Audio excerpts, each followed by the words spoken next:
La realidad de la educación inclusiva para los estudiantes con discapacidad va mucho más allá del tema estrictamente curricular y la pandemia todavía pues repercute en una serie de aspectos socioemocionales que no están siendo tenidos en cuenta.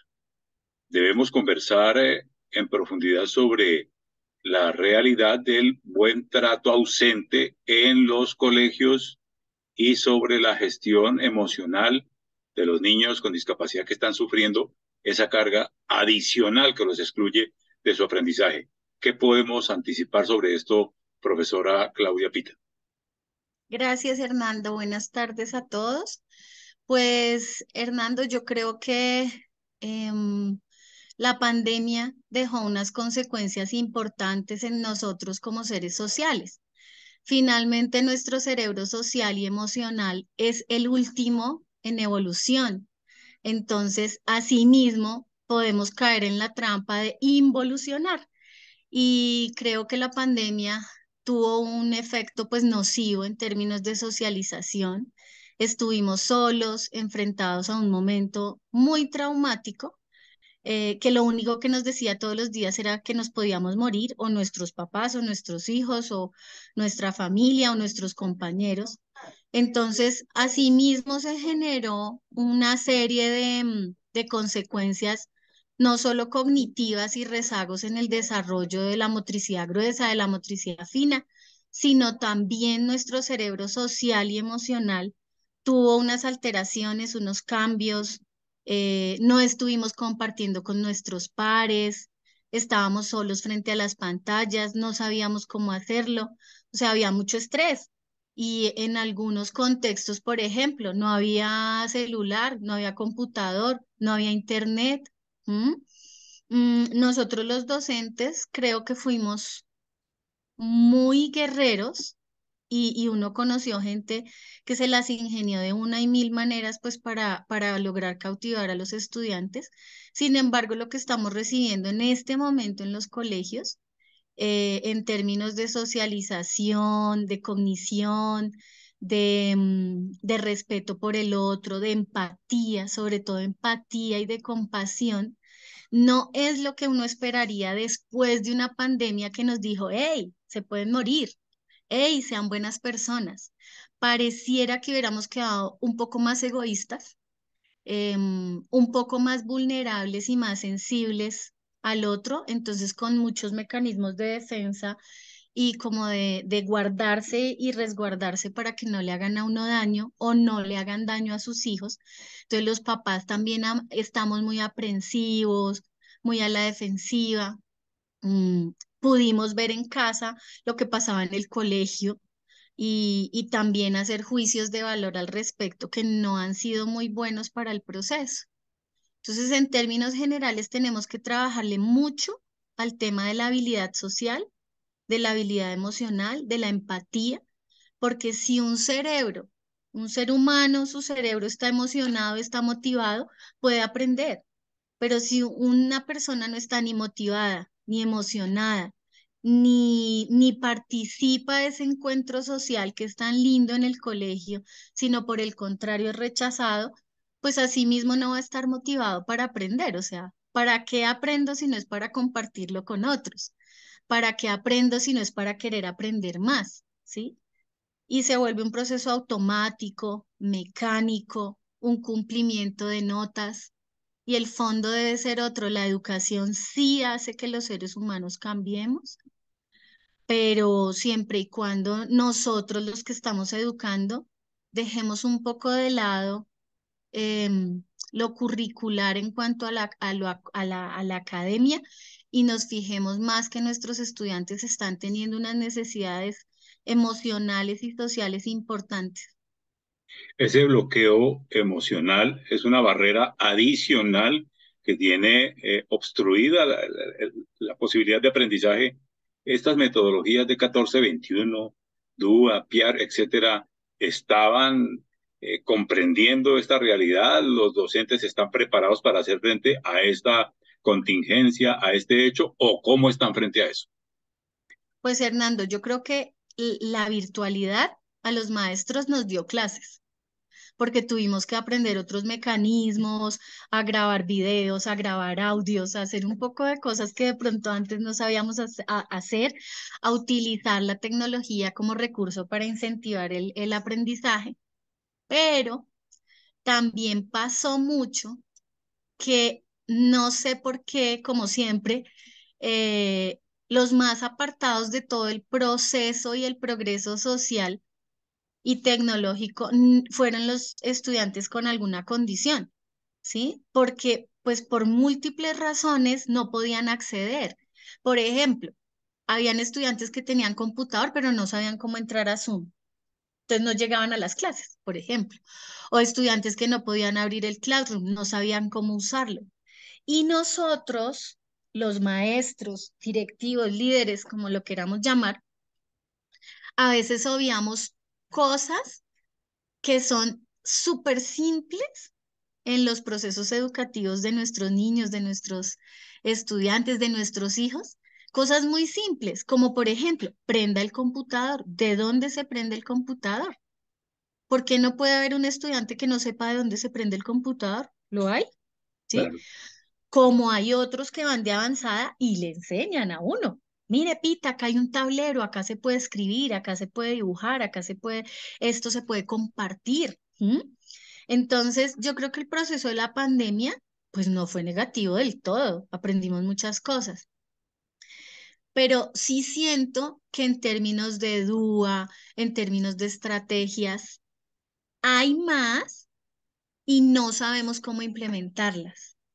Y hay cosas simples que los maestros diseñamos en el día a día porque debemos tener la capacidad de ser creativos e inventivos al instante. O sea, usted puede preparar hoy una clase y decir, voy a utilizar la técnica, la estrategia, la metodología, y llegar a la clase y no le funciona. Ahí, al instante, usted tiene que inventarse otra cosa. O sea, usted no puede, mañana entonces volvemos a la clase a ver qué se me ocurre. No, usted le toca ser imaginativo, inventivo ya, leer el contexto de sus estudiantes. O sea, este cómo vendrá, venga, este está como deprimido. Y uno en las cámaras, por eso cuando los estudiantes apagaban las cámaras era tan difícil, porque uno no sabía qué había allá atrás. ¿Ves? Ahora que ya estamos otra vez en las aulas, en los salones, entonces, ¿qué encuentra uno? El que está triste, el que no está atendiendo, el que tiene problemas en la casa, el que no almorzó porque no le gustó el almuerzo, o el que no desayunó porque no hay desayuno en la casa, o al que le pegaron en la casa. Entonces, es más fácil tener el contexto a la mano cuando usted está en el salón. ¿M? Y ahí es donde uno, como profesor, debe ser tan suspicaz, tan valiente, tan flexible, tan recursivo de decir, a ver, a este le doy esto, este necesita esto, este necesita un abracito, pero este necesita que le jale la oreja. O sea, es como un juego mental, como si tú entraras a un videojuego y estudiaras todo el contexto rápido y tomaras decisiones para que cada uno tuviera lo que necesita. Yo creo que eso es hacer educación inclusiva, o sea, darle a cada quien lo que necesita en el momento y en el instante correcto. Y tú me has escuchado muchas veces el cuento que uno, con amor, todo lo puede, ¿sí? O sea, un maestro amoroso, buen ser humano, cálido, contenedor, respetuoso y firme, es un maestro que puede ayudar a salvar vidas, a salvar el mundo.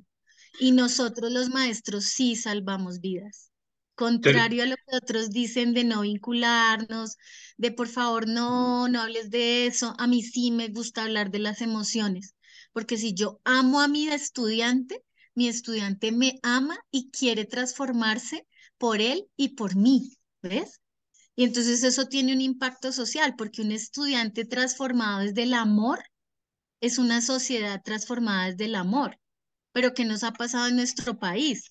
Que los profesores nos comimos el cuento, que nosotros somos profesionales y que la parte personal se queda en la casa y la profesional viene a trabajar.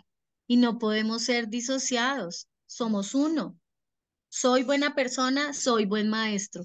Soy buena mamá, soy buena persona, ¿sí? O sea, donde yo vaya, si soy buena persona y si tengo unos estándares de calidad éticos y morales altos frente al vínculo del amor con los niños, las vidas, las familias que yo toco, yo nunca puedo pensar que mi trabajo no tenga un impacto social universal.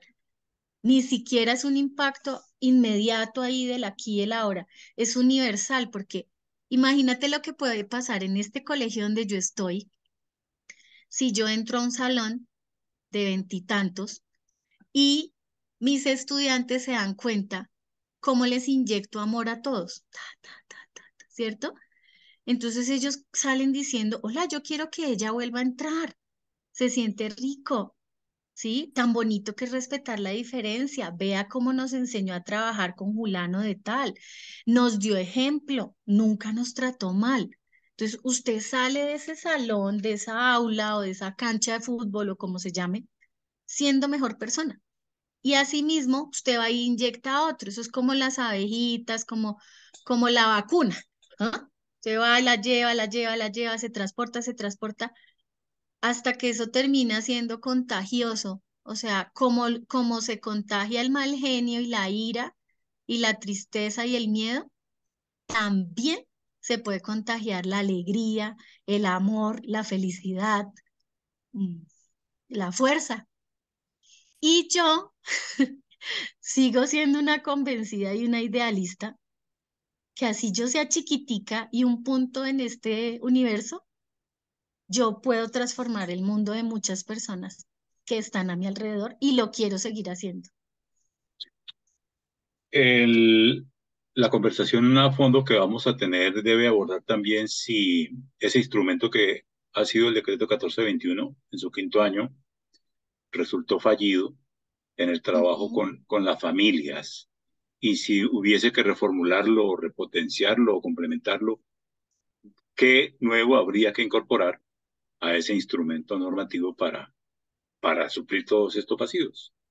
Pues Hernando, yo creo que lo que primero de verdad deberíamos hacer, que tú y yo lo hemos conversado y yo sé que tú eres un luchador de esto, es escuchar a las familias, a los estudiantes que tienen alguna condición, ¿sí? Porque somos siempre los de afuera, pues obvio, estamos adentro, pero digamos que hay que dejar que la voz de la persona directamente implicada hable, ¿sí? Porque, claro, yo escucho muchas cosas a mi alrededor y entonces yo hoy las transmito, pero ¿no será mejor que el Julano de tal que le tocó la situación X, Y o Z sea el que venga y me diga a mí, hola, no, eso no está funcionando por esto, por esto, por esto? O no, ha funcionado, mire que acá pasó esto, acá pasó esto, acá pasó esto. Entonces yo sí creo que el decreto, si bien es un buen paso para transformar nuestra calidad educativa y los procesos del país, se queda corto, como tantas leyes, en escuchar a las personas, dejar de poner las cosas en el papel y ejecutarlas. Y algo que sí yo he comprobado es que una familia que conozca bien sus derechos, sus deberes, que haga bien su proceso de aceptación de su hijo, que no lo niegue, que lo acepte, que lo ame, que lo vincule. O sea, una familia bien organizada es una familia que educa a muchas otras, que educa a una sociedad. Pero a nosotros no nos van a seguir educando las universidades afuera. O sea, hay que ver el contexto adentro y salir. Pasa como con la medicina tradicional, que la medicina tradicional tú te trabaja como lo de afuera. La medicina bioenergética o bioreguladora trabaja de adentro hacia afuera para encontrar el remedio. Entonces es lo mismo, nosotros no estamos trabajando adentro de nuestras sociedades y cuál es el adentro de nuestra sociedad es la familia. Y la familia como también ha tenido tantos cambios y ahora es ahí sí como el multiverso, ¿sí? Ahora encontramos de todos los colores y sabores de familias. Entonces, Pues ahí es que toca entrar a analizar a ver qué es lo que está pasando. Hay familias que ni siquiera conocen que existe un decreto, Sí, por claro. ejemplo. Mayoría. Entonces, yo creo que ahí puede estar el poder de poder hacer algo más, ¿sí?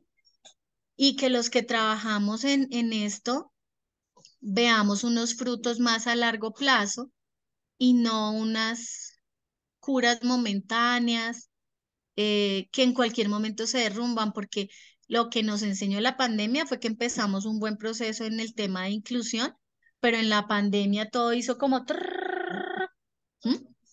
Y entonces, miércoles, claro, no habíamos pensado en esto. Y si un estudiante no puede ir al colegio, y si, o sea, no hemos pensado como en toda la variedad que puede haber, pero pues justamente para eso son los problemas, para que uno vea, bueno, esto no nos funcionó, ¿qué nos puede funcionar? En pandemia muchos niños desertaron de la escolaridad. Triste, ¿no? Educación inclusiva, crearla es quererla, dice por ahí un eslogan. Y Ujú. entonces con Claudia Liliana Pita, Puerto, seguimos en el pacto por el derecho efectivo a la educación inclusiva de todos los colombianos desde la realidad de la Gracias. discapacidad. Seguimos en sintonía, Claudia Liliana. Gracias, Hernando. Un abrazo para ti, mis amores, como siempre.